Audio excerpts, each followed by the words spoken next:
পাড়ার মন্দিরে গেছিলাম শিবরাত্রি উপোস করে। এক মাসিমা আমার পাশে এসে বলল, ওমা তোমার মুখখানা কি মিষ্টি।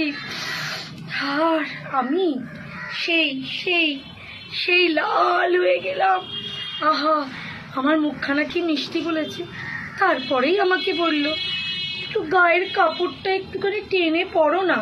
আমাদের মা কি কিছু শেখায়নি যে একটুখানি মন্দিরে উপোসের দিন আসলে গায়ের কাপড়টা একটু টেনে পরতে হয়? মটকাটা গেল গরম হয়ে, যা ছিল তার 360 ডিগ্রি ঘুরে গেল। ঘুরে বললাম, মাসিমা আমি না ওই দিন আপনার মেয়েকেও দেখছিলাম আপনাদের বাড়িতে ঢুকছে, দেখলাম হাত কাটা না, পেছনটাই উড়িয়ে দিয়েছে। তাহলে আপনি আপনার মেয়েকে কি শিখিয়েছেন? পাড়ার বউদেরকে শুধু বলতে জানেন, নিজের মেয়ের বেলায় কি আপনার চোখ লাগে না যে মাথার কাপড় আর গায়ের কাপড় কিভাবে দিতে হয় জানতে?